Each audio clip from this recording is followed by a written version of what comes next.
بسم اللہ الرحمن الرحیم۔ السلام علیکم۔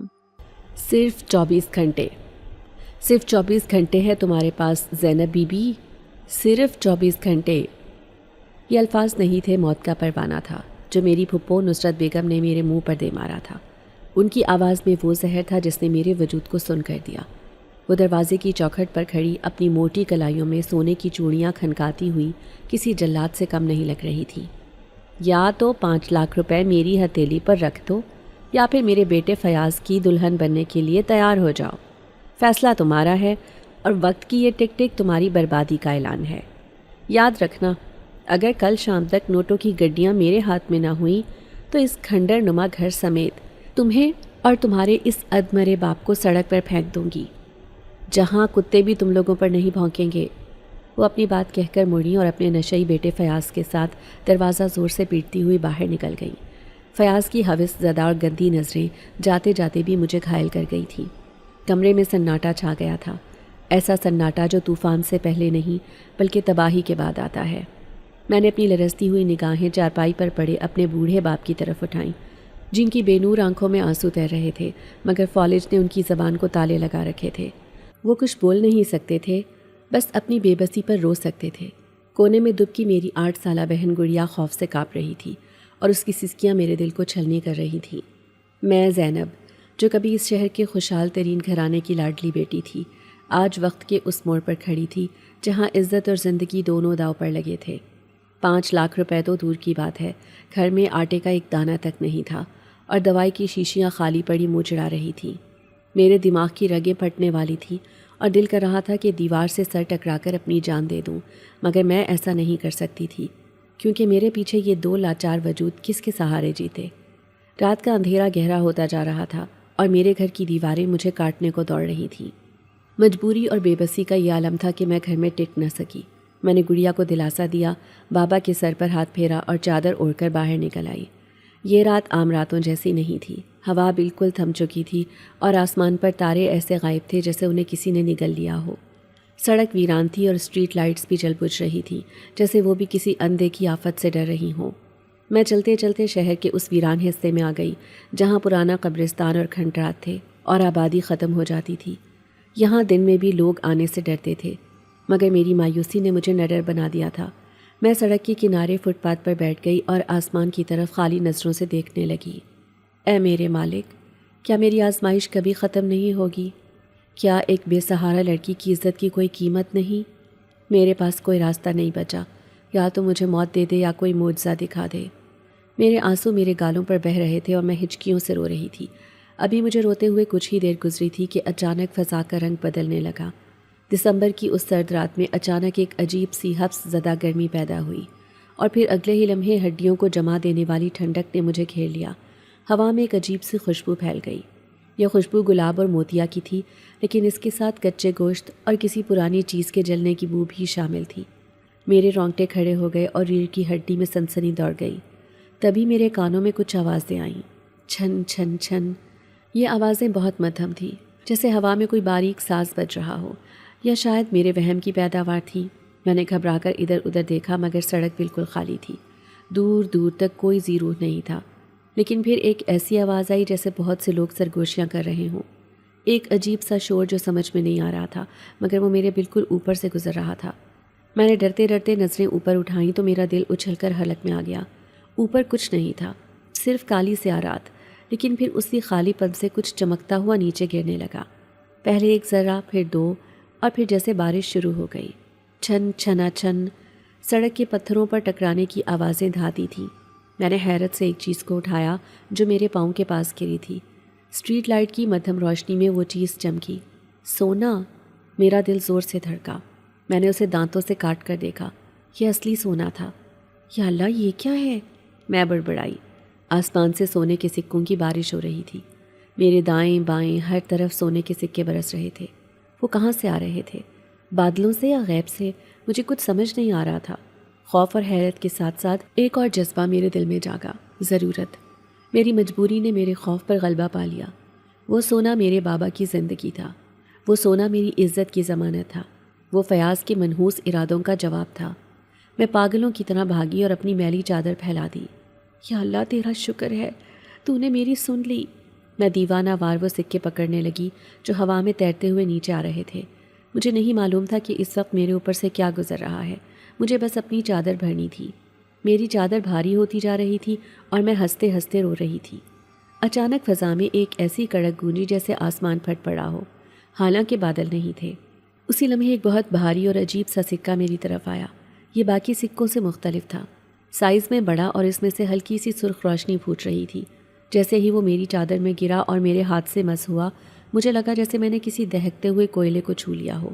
ایک شدید کرنٹ میرے پورے جسم میں دوڑ گیا۔ اسی وقت اوپر فضا میں ایک خوفناک چیخ گونجی۔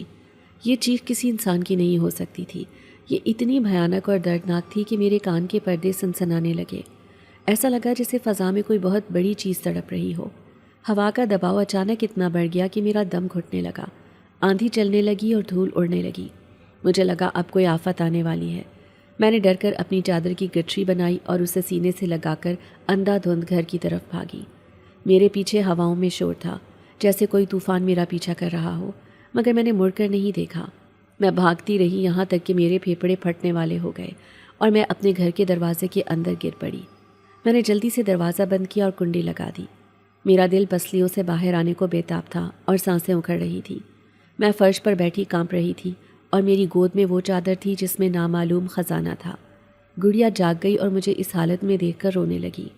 آپا کیا ہوا؟ آپ اتنی ڈری ہوئی کیوں ہیں؟ میں نے جلدی سے اس کے منہ پر ہاتھ رکھ دیا۔ شش گڑیا، آواز مت نکالو۔ میں نے کان دروازے کے ساتھ لگا دیے۔ باہر سناٹا تھا، مگر یہ سناٹا بہت پراسرار تھا۔ ایسا لگ رہا تھا کہ کوئی دروازے کے باہر کھڑا سانس لے رہا ہے۔ میرے رونگٹے کھڑے ہو گئے۔ کیا کوئی میرا پیچھا کر رہا تھا؟ میں نے آیت الکرسی کا ورد شروع کر دیا۔ کچھ دیر گزر گئی مگر کوئی دستک نہیں ہوئی، کوئی آواز نہیں آئی۔ شاید میرا وہم تھا۔ میں نے کانپتے ہاتھوں سے چادر کی گرہ کھولی۔ کمرہ سنہری روشنی سے جگمگا اٹھا۔ یا اللہ، اتنے سارے سونے کے سکے میں نے زندگی میں کبھی نہیں دیکھے تھے۔ گڑیا کی آنکھیں پھٹی کی پھٹی رہ گئیں۔ آپا، یہ سب سونا ہے؟ وہ توتلی آواز میں بولی۔ ہاں گڑیا، یہ اللہ نے بھیجا ہے۔ اب ہم بابا کا علاج کروائیں گے۔ اب پھپھو ہمیں گھر سے باہر نہیں نکال سکتی۔ میں نے اسے گلے لگا لیا، لیکن ان سب سکوں کے درمیان وہ ایک خاص سکہ بھی پڑا تھا جو اب بھی ہلکی سرخ روشنی دے رہا تھا۔ اس پر عجیب و غریب سانپوں والے نقش بنے ہوئے تھے جو حرکت کرتے محسوس ہو رہے تھے۔ میں نے جیسے ہی اس سکے کو دوبارہ چھوا، وہ گرم تھا اور اس میں سے دھڑکن کی آواز آ رہی تھی، دھک دھک دھک دھک۔ یہ کیسا سکہ ہے، میں نے سوچا۔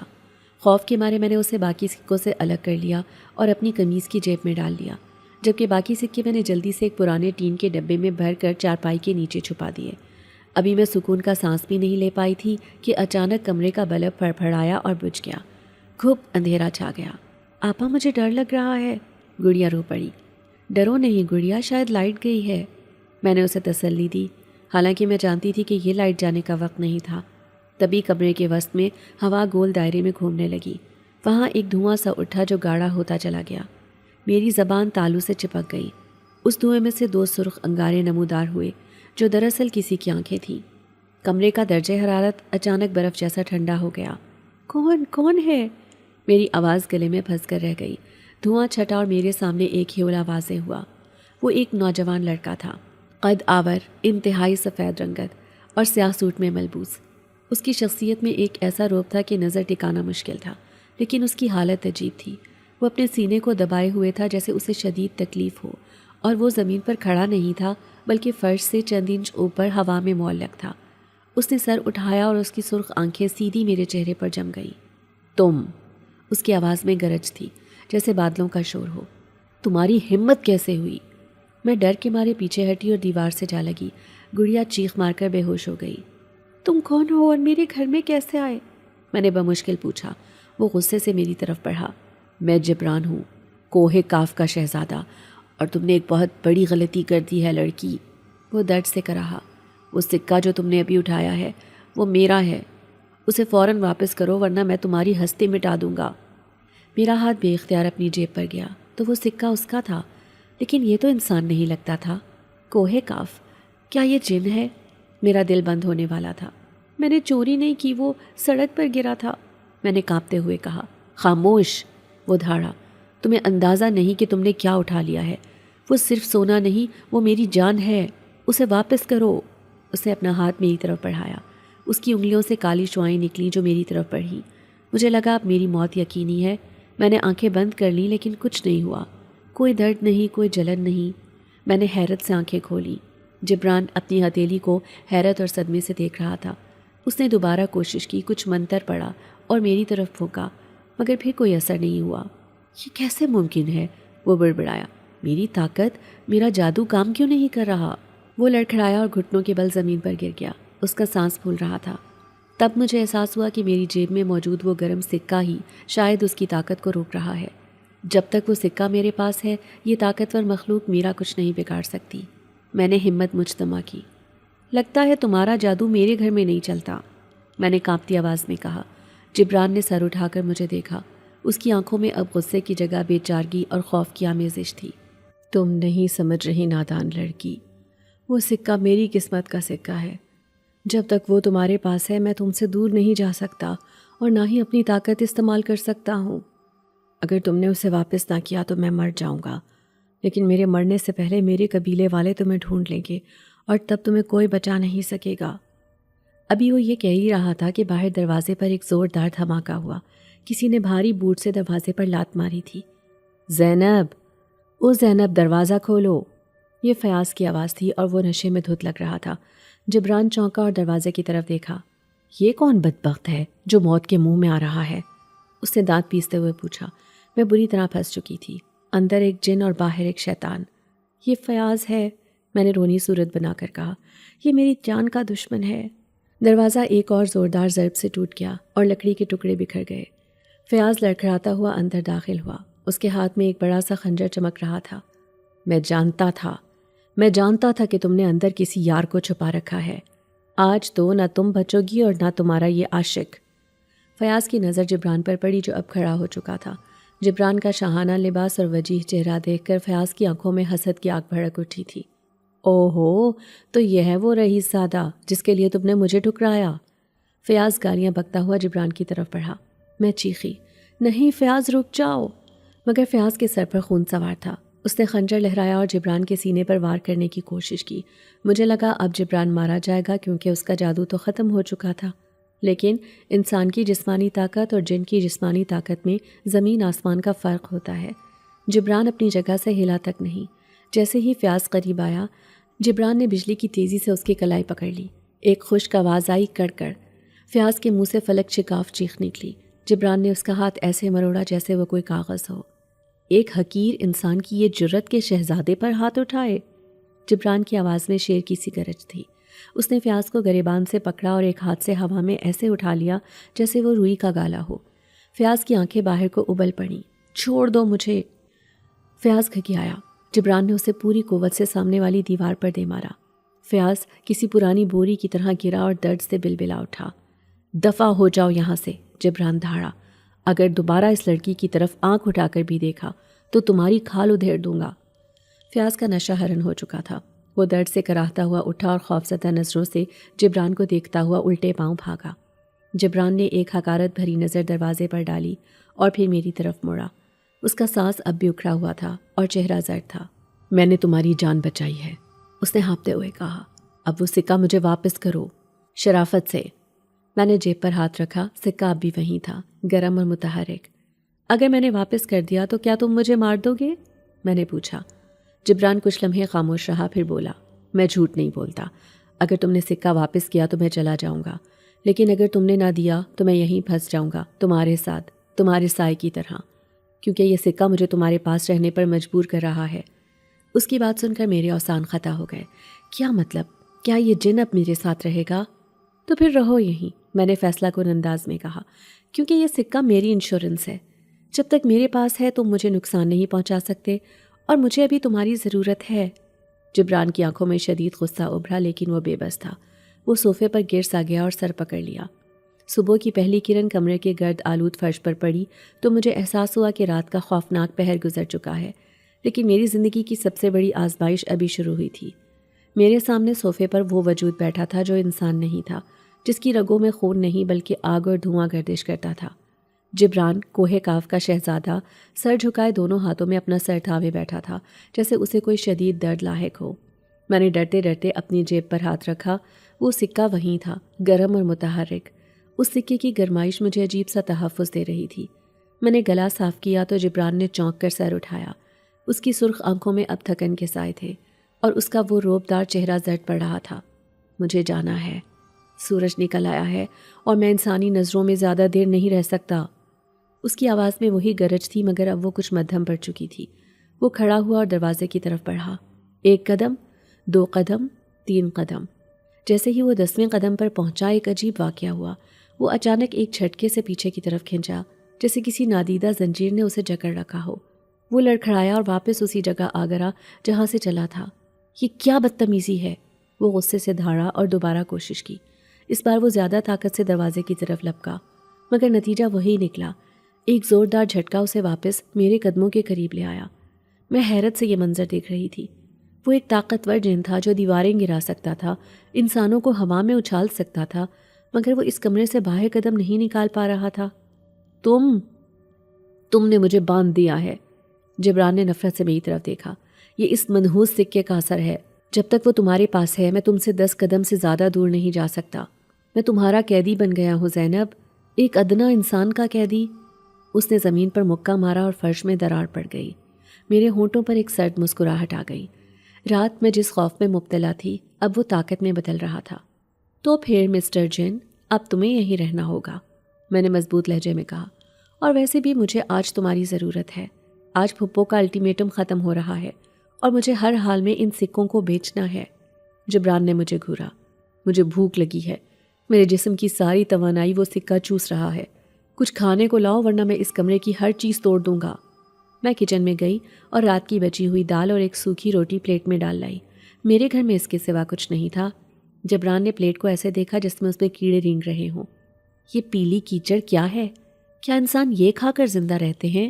اس نے ناک بھون چڑھائی. میں نے پلیٹ اس کے سامنے میز پر پٹخ دی.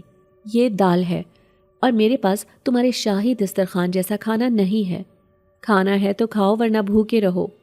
جبران نے مجھے غصے سے دیکھا, مگر بھوک اس کے غرور پر حاوی ہو چکی تھی. اس نے ایک نوالا توڑا اور منہ میں ڈالا. اس کے چہرے کے تاثرات دیکھنے والے تھے, جیسے وہ زہر کا گھونٹ بھر رہا ہو, مگر وہ خاموشی سے کھاتا رہا کیونکہ اسے زندہ رہنے کے لیے اس کی ضرورت تھی. ناشتہ ختم کر کے میں نے چارپائی کے نیچے سے وہ ٹین کا ڈبہ نکالا جس میں نے رات کو وہ عام سونے کے سکے بھرے تھے, سوائے اس ایک خاص سکے کے جو میری جیب میں تھا. میری آنکھوں میں امید کی چمک تھی. یہ سکے میری نجات تھے, میرے بابا کی زندگی اور میری عزت کی ضمانت. میں نے گڑیا کو جگایا اور اسے بابا کے پاس بٹھایا. گڑیا, دروازہ اندر سے بند کر لو, میں ابھی بازار سے ہو کر آتی ہوں. آج ہمارے سارے دکھ ختم ہو جائیں گے. میں نے چادر اوڑھی اور ڈبہ مضبوطی سے پکڑ لیا. چلو, میں نے جبران سے کہا. وہ بے دلی سے اٹھا. اسے میرے ساتھ چلنا ہی تھا کیونکہ وہ مجھ سے دور نہیں رہ سکتا تھا. ہم گھر سے نکلے تو گلی میں لوگ مڑ مڑ کر جبران کو دیکھ رہے تھے. اس کا قد کاٹ, اس کا عجیب لباس اور اس کی غیر معمولی سفید رنگت سب کو متوجہ کر رہی تھی.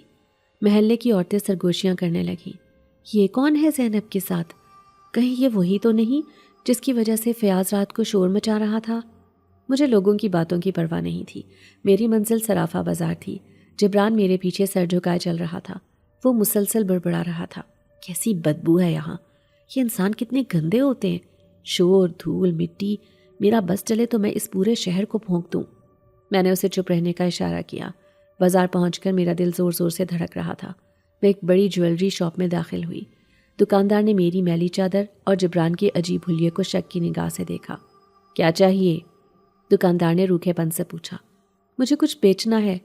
میں نے کانپتے ہاتھوں سے ٹین کا ڈبہ کاؤنٹر پر رکھ دیا اور اس کا ڈھکن کھولا. دکاندار کی آنکھیں کھلی کی کھلی رہ گئیں. ڈبہ سونے کے سکوں سے بھرا ہوا تھا جو دکان کی لائٹوں میں جگمگا رہے تھے. یہ کہاں سے آئے تمہارے پاس؟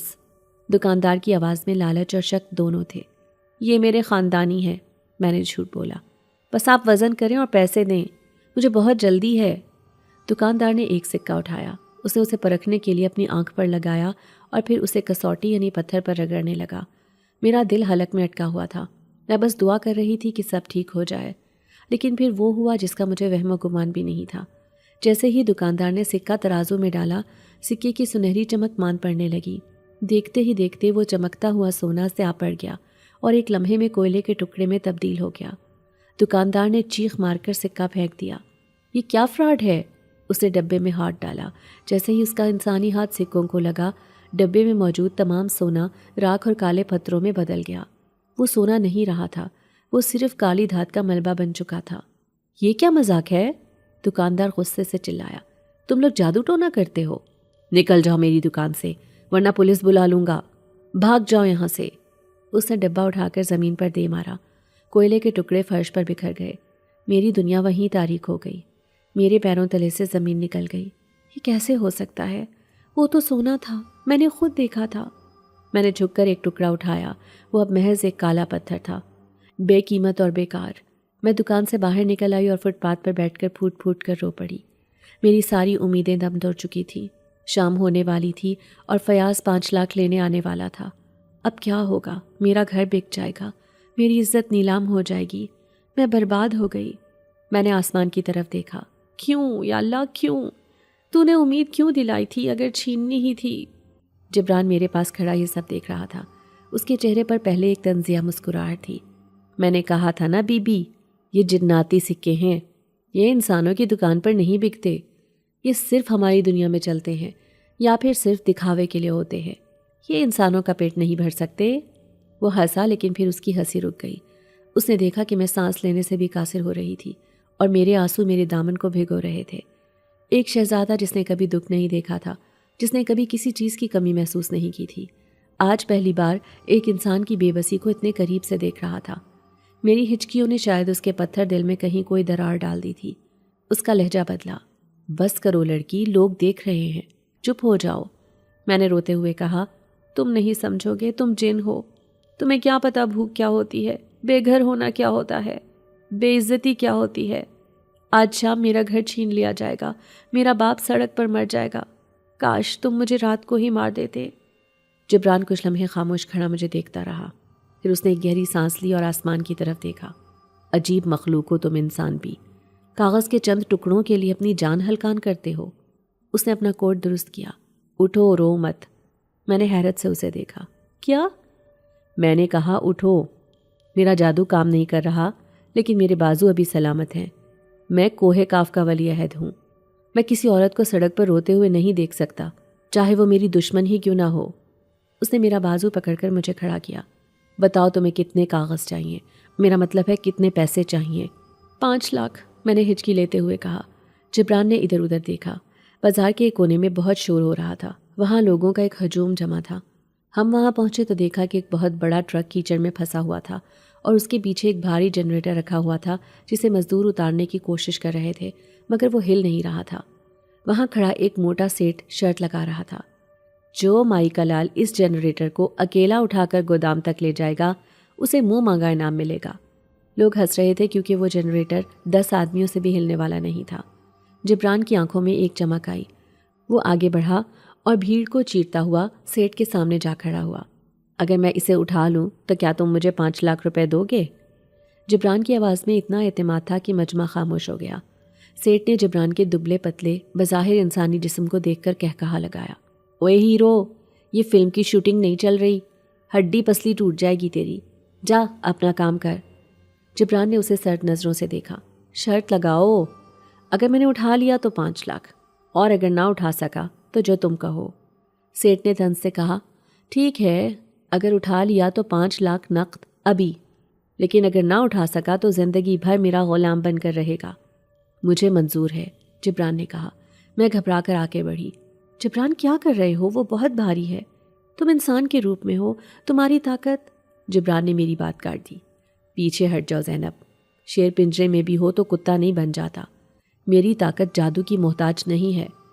جبران جنریٹر کے پاس گیا، اس نے اپنی آستینیں اوپر چڑھائیں۔ مجمع سانس روک کے کھڑا تھا۔ جبران نے جنریٹر کے نیچے ہاتھ ڈالے اور آنکھیں بند کر لیں۔ اس کے ماتھے پر پسینے کے قطرے نمودار ہوئے، اس کی بازوؤں کی مچھلیاں تن گئیں۔ ایک زوردار نعرہ اس کے حلق سے نکلا، یا اللہ! شاید اس نے پہلی بار انسانوں والا لفظ بولا تھا، اور پھر وہ ہوا جو ناممکن تھا۔ وہ منو وزنی جنریٹر زمین سے اوپر اٹھا، 1 انچ، 2 انچ اور پھر پورا اوپر۔ جبران نے اسے اپنے کندھوں پر لاد لیا۔ اس کے پاؤں زمین میں دھس گئے تھے مگر وہ کھڑا تھا۔ مجمع پر سکتہ طاری ہو گیا۔ سیٹ کے ہاتھ سے سگریٹ گر گئی۔ جبران نے وہ جنریٹر اٹھایا اور لڑکھڑاتے قدموں سے گودام کی طرف چل پڑا۔ ہر قدم پر زمین لرز رہی تھی۔ مجھے یقین نہیں آ رہا تھا کہ یہ وہی مغرور شہزادہ ہے جو پانی کا گلاس خود نہیں اٹھاتا تھا، آج میرے لیے مزدور بنا ہوا تھا۔ گودام پر پہنچ کر اس نے جنریٹر زمین پر رکھا تو دھم سے آواز آئی اور گرد اڑنے لگی۔ جبران نے مڑ کر سیٹھ کو دیکھا۔ اس کا سانس پھول رہا تھا، چہرہ پسینے سے شرابور تھا، مگر آنکھوں میں وہی شاہانہ تمکنت تھی۔ نکالو پیسے، اس نے ہاتھ پھیلایا۔ سیٹھ نے کانپتے ہاتھوں سے نوٹوں کی گڈیاں جبران کے ہاتھ پر رکھیں تو پورا مجمع تالیاں بجانے لگا۔ جبران نے وہ پیسے میری طرف بڑھائے۔ یہ لو زینب، تمہاری آزادی کی قیمت۔ لیکن یاد رکھنا زینب، یہ احسان نہیں ہے، یہ ادھار ہے جو میں سود سمیت وصول کروں گا۔ ابھی میں پیسے پکڑ ہی رہی تھی کہ بھیڑ میں سے ایک آواز آئی، پولیس، پولیس آ گئی، بھاگو۔ کسی نے شاید غیر قانونی شرط کی مخبری کر دی تھی۔ افراتفری مچ گئی، لیکن میرا دھیان کہیں اور تھا۔ بازار کے شور اور ہنگامے کے درمیان میں میری نظریں اس کار کے پیچھے کھڑی عورت پر جمی تھی جس کا حسن دل فریب بھی تھا اور خوفناک بھی۔ اس کی آنکھیں عام انسانوں جیسے نہیں تھیں، بلکہ ان میں بلی کی طرح عمودی پتلیاں تھیں جو مجھے گھور رہی تھیں۔ میرے دل میں ایک انجانا خوف بیٹھ گیا۔ میں نے گھبرا کر جبران کا بازو تھام لیا۔ جبران، وہ دیکھو، میں نے اشارہ کیا۔ جبران نے مڑ کر دیکھا، لیکن عین اسی وقت ایک بس ہمارے درمیان سے گزری اور جب راستہ صاف ہوا تو وہ عورت غائب تھی۔ وہاں صرف دھول اڑ رہی تھی۔ جبران کے ماتھے پر بل پڑ گئے۔ اس نے ہوا کو سونگھا جیسے شکاری کتے خطرہ محسوس کرتے ہیں۔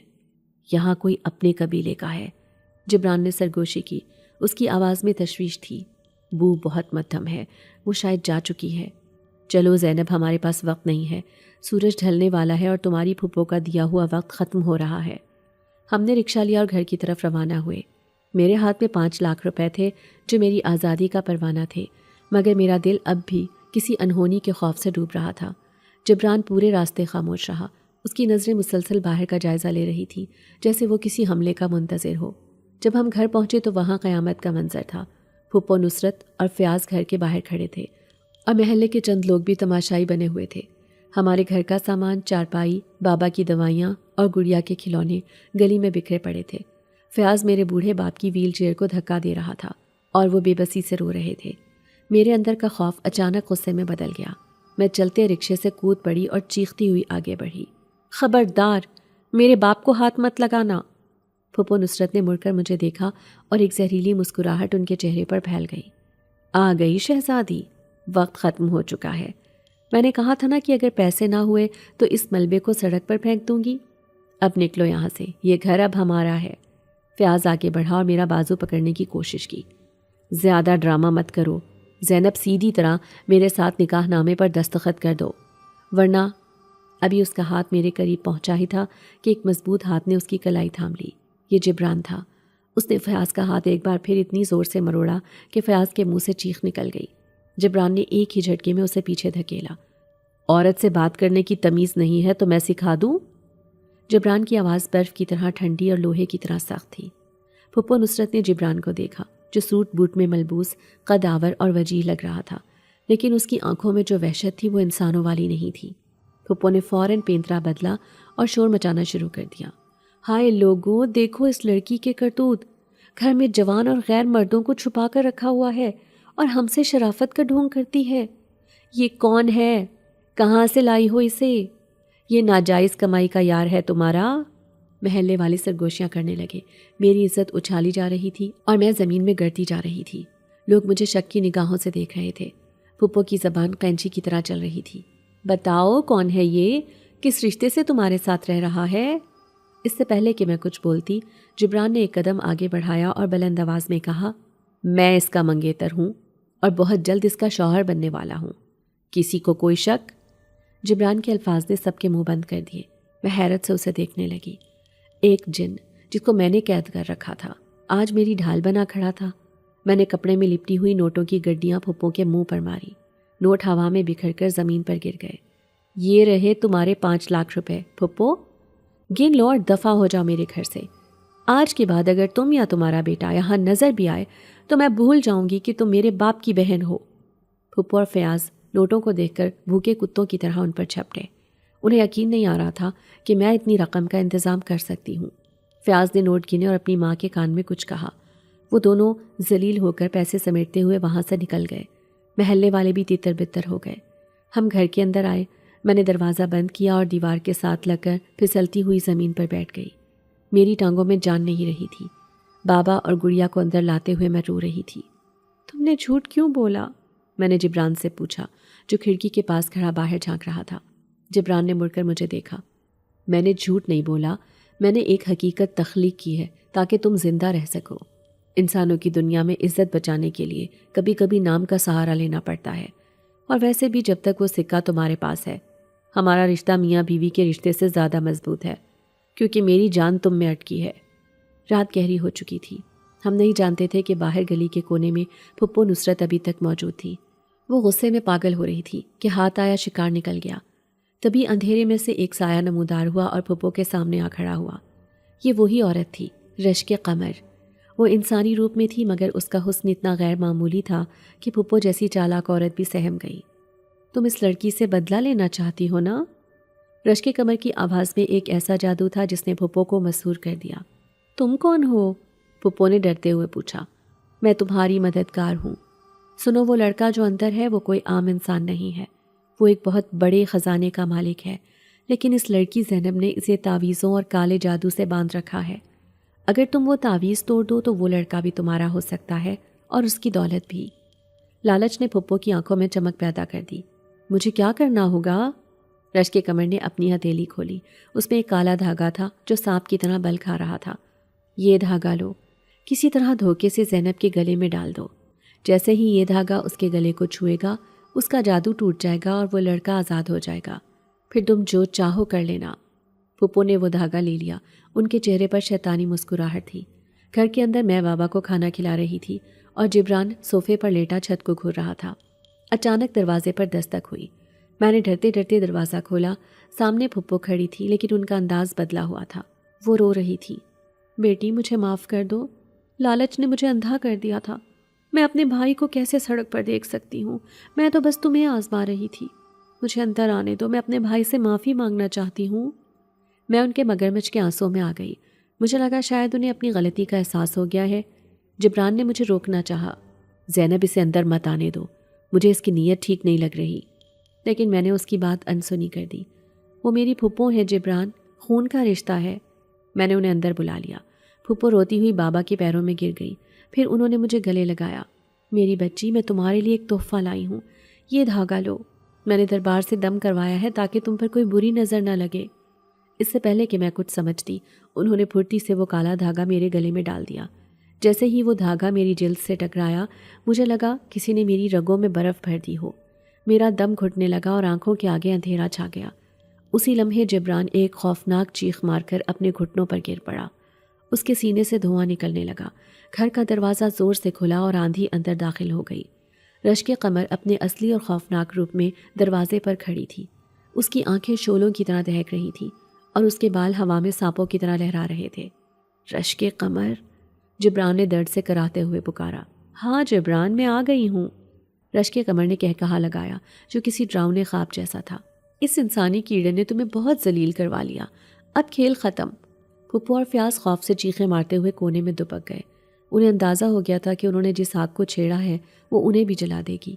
رشک قمر نے اپنا ہاتھ لہرایا اور جبران کو ایک نادیدہ رسی سے جکڑ لیا۔ وہ اسے گھسیٹتی ہوئی اپنی طرف لے جانے لگی۔ جبران مزاحمت کرنے کی کوشش کر رہا تھا، مگر میری بے ہوشی کی وجہ سے اس کی طاقت ختم ہو رہی تھی۔ سکہ۔ رشک قمر کی نظر میری جیب پر پڑی جہاں سے سرخ روشنی چھن رہی تھی۔ وہ سکہ لاؤ۔ وہ میری طرف بڑھی۔ میں نے بے ہوشی کے عالم میں زمین پر پڑی تھی۔ رشک قمر نے جھک کر میری جیب سے سکہ نکالنا چاہا۔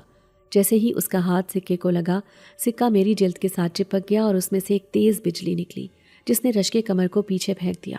نہیں، وہ غصے سے چلائی، یہ انسان کے خون کے ساتھ پیوست ہو چکا ہے، اسے الگ نہیں کیا جا سکتا۔ وقت کم تھا۔ اس نے فیصلہ کیا کہ وہ جبران کو لے جائے گی۔ اس نے جبران کو بالوں سے پکڑا۔ جبران نے جاتے ہوئے میری طرف دیکھا۔ اس کی آنکھوں میں درد اور ایک عجیب سی التجا تھی۔ زینب، سکے کی حفاظت کرنا، اسے ان کے ہاتھ مت لگنے دینا ورنہ سب ختم ہو جائے گا۔ رشک قمر نے ہوا میں ایک سیاہ شگاف کھولا۔ وہ جبران کو گھسیٹتی ہوئی اندھیرے میں داخل ہو گئی۔ جبران کی چیخیں مدھم ہوتی گئیں اور پھر خاموشی چھا گئی۔ پھپھو اور فیاض موقع پا کر وہاں سے بھاگ چکے تھے۔ کمرے میں اب صرف میں، میرے بابا، گڑیا اور ایک محیب سناٹا تھا۔ میرے گلے میں وہ منحوس دھاگا ابھی بھی پڑا تھا، لیکن سکے کی گرمائش نے مجھے مکمل بے ہوش ہونے سے بچا لیا تھا۔ میں نے لڑکھڑاتے ہوئے اٹھنے کی کوشش کی۔ جبران، میرے منہ سے نکلا، لیکن وہاں کوئی نہیں تھا۔ فرش پر جبران کے جوتے کا ایک نشان باقی تھا اور ہوا میں اس کے خون کی مہک تھی۔ مجھے احساس ہوا کہ میرا محافظ جا چکا ہے اور اب میں واقعی اکیلی تھی، لیکن میری مٹھی میں وہ سکہ زور زور سے دھڑک رہا تھا، جیسے پکار رہا ہو کہ کہانی ابھی ختم نہیں ہوئی، ابھی آخری جنگ باقی ہے، جیسے وہ مجھے مایوسی کے بھنور سے نکالنا چاہتا ہو۔ میں نے دیوانہ وار اپنے گلے میں موجود وہ منحوس دھاگا نوچ کر پھینک دیا جو پھپھو نے مجھے دھوکے سے پہنایا تھا۔ جیسے ہی وہ دھاگا میرے جسم سے الگ ہوا، میرے وجود پر چھائی مردنی ختم ہو گئی۔ میں نے کانپتے ہاتھوں سے وہ سکہ نکالا۔ اب وہ سرخ نہیں رہا تھا، بلکہ اس میں سے ایک تیز نیلی روشنی پھوٹ رہی تھی جو اندھیرے کمرے کو روشن کر رہی تھی۔ یہ روشنی ٹھنڈی تھی، مگر اس میں ایک عجیب سی کشش تھی، جیسے کوئی مقناطیس مجھے اپنی طرف کھینچ رہا ہو۔ سکہ میری ہتھیلی پر تھرک رہا تھا، جیسے وہ کسی سمت جانا چاہتا ہو۔ مجھے اچانک احساس ہوا کہ یہ سکہ صرف دھات کا ٹکڑا نہیں ہے، بلکہ یہ جبران کے دل کا حصہ ہے، اور یہ تڑپ رہا ہے اپنے مالک کے پاس واپس جانے کے لیے۔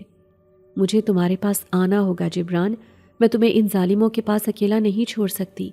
تم نے میری خاطر اپنی آزادی داؤ پر لگائی، اب میری باری ہے۔ میں نے روتے ہوئے خود سے عہد کیا۔ میں نے گڑیا کو چوما جو ابھی تک سو رہی تھی، اس کے معصوم چہرے پر ہاتھ پھیرا اور اسے اللہ کے حوالے کر کے گھر سے نکل کھڑی ہوئی۔ رات کا پچھلا پہر تھا اور شہر خاموش تھا، مگر میری رہنمائی وہ سکہ کر رہا تھا۔ وہ میرے ہاتھ میں ایک قطب نما کی طرح گھوم رہا تھا اور مجھے شہر کے ویران اور خوفناک پرانے قبرستان کی طرف لے جا رہا تھا۔ قبرستان میں ہو کا عالم تھا۔ خشک پتوں کے ٹوٹنے کی آوازیں میرے قدموں کے نیچے دم توڑ رہی تھی اور ہواؤں میں عجیب سی سرگوشیاں تھیں۔ میرا جسم خوف سے کانپ رہا تھا، مگر میرا ارادہ چٹان کی طرح مضبوط تھا۔ سکہ مجھے قبرستان کے بیچوں بیچ موجود ایک صدیوں پرانے سوکھے کنویں کے پاس لے آیا۔ یہ وہی کنواں تھا جس کے بارے میں لوگ کہتے تھے کہ یہاں سے جنات آتے جاتے ہیں، اور جو یہاں گیا وہ کبھی واپس نہیں آیا۔ میں کنویں کی منڈیر پر کھڑی ہو گئی۔ نیچے گھوپ اندھیرا تھا، ایسا اندھیرا جو نظروں کو نگل لے۔ مجھے لگا جیسے یہ کنواں کسی بہت بڑے اژدہے کا منہ ہے جو مجھے نگلنے کے لیے تیار ہے۔ اگر میں مر گئی، اگر یہ صرف خودکشی ہوئی۔ لیکن پھر میری آنکھوں کے سامنے جبران کا وہ چہرہ گھوم گیا جب وہ فیاض کے سامنے میرے لیے ڈھال بنا کھڑا تھا۔ اس نے میری خاطر مزدوری کی تھی، ایک شہزادہ ہو کر اس نے میرے لیے سیٹ کے تانے سنے تھے۔ کیا میں اس کے لیے ایک چھلانگ نہیں لگا سکتی؟ یا اللہ میری مدد کرنا۔ میں نے آنکھیں بند کی اور کنویں میں چھلانگ لگا دی۔ میں نیچے گرتی گئی، ہوا میرے کانوں میں سائیں سائیں کر رہی تھی۔ اندھیرے میں مجھے عجیب و غریب چیخیں اور کہے سنائی دے رہے تھے، جیسے ہزاروں روحیں میرے ارد گرد ناچ رہی ہوں، مگر میرے ہاتھ میں موجود سکے کی نیلی روشنی میرے لیے ایک حصار بنی ہوئی تھی۔ مجھے لگا میرا جسم ٹکڑے ٹکڑے ہو جائے گا، مگر اچانک میں ایک نرم اور لیس دار سطح پر گری۔ میں نے گھبرا کر آنکھیں کھولیں تو منظر دیکھ کر میرا سانس رک گیا۔ میں زمین پر نہیں تھی، میں ایک ایسی دنیا میں تھی جہاں آسمان کا رنگ نیلے کے بجائے زمرد کی طرح سبز تھا، اور وہاں دو چاند چمک رہے تھے۔ پہاڑ کالے شیشے کے بنے ہوئے تھے اور ہوا میں عطر اور بارود کی ملی جلی خوشبو تھی۔ یہ کوہ کاف تھا، جنات کی پراسرار دنیا۔ یہاں کی ہر چیز انسان کو دہشت زدہ کرنے کے لیے کافی تھی۔ سکہ اب میرے ہاتھ میں شدت سے گرم ہو چکا تھا اور وہ سامنے موجود ایک عظیم الشان سیاہ محل کی طرف اشارہ کر رہا تھا۔ میں ننگے پاؤں ان کالے شیشوں کے راستوں پر بھاگنے لگی۔ میرے پاؤں زخمی ہو رہے تھے، مگر مجھے درد کا احساس نہیں تھا۔ میرا دل صرف ایک ہی نام پکار رہا تھا، جبران۔ محل کے دروازے دیو ہیکل تھے اور وہاں عجیب و غریب شکلوں والے پہرے دار کھڑے تھے جن کے سر بھیڑیوں اور چیتوں جیسے تھے۔ وہ مجھے دیکھ کر غرائے اور میری طرف لپکے، لیکن جیسے ہی میں قریب پہنچی، میرے ہاتھ میں موجود سکے نے ایک ایسی تیز شعاع ماری کہ پہرے دار آنکھوں پر ہاتھ رکھ کر چیختے ہوئے پیچھے ہٹ گئے۔ اس سکے کی طاقت کے سامنے کوہ کاف کا ہر ہتھیار بے بس تھا۔ میں محل کے اندر داخل ہوئی۔ یہ دربار شاہی تھا۔ اونچے اونچے ستونوں کے درمیان ہزاروں جنات کھڑے تھے۔ ان سب کی آنکھیں انگاروں کی طرح دہک رہی تھیں اور ان کے جسموں سے نکلنے والی حرارت میرا دم کھوٹ رہی تھی۔ سب کی نظریں مجھ پر جم گئیں۔ دربار کے آخر میں ایک بہت اونچے تخت پر بادشاہ بیٹھا تھا جس کے سر پر آگ کا تاج تھا، اور تخت کے قدموں میں وہاں جبران تھا، زنجیروں میں جکڑا ہوا، لہو لہان اور نڈھال۔ رش کے کمر اس کے پاس کھڑی فاتحانہ انداز میں مسکرا رہی تھی اور اس کے ہاتھ میں ایک کوڑا تھا۔ مجھے دیکھ کر دربار میں موت کا سا سناٹا چھا گیا۔ جبران نے سر اٹھایا۔ اس کی آنکھوں میں مجھے دیکھ کر زندگی کی رمق لوٹ آئی، مگر ساتھ ہی شدید خوف بھی۔ اسے اپنی فکر نہیں تھی، اسے میری فکر تھی۔ زینب، تم یہاں کیوں آئی ہو؟ بھاگ جاؤ، یہ تمہیں مار دیں گے، جبران چیخا۔ اس کی آواز میں درد اور محبت کی آمیزش تھی۔ رشک قمر نے ایک مکروہ کہا لگایا، دیکھو تو صحیح، انسانی کیڑا خود چل کر موت کے منہ میں آ گیا ہے۔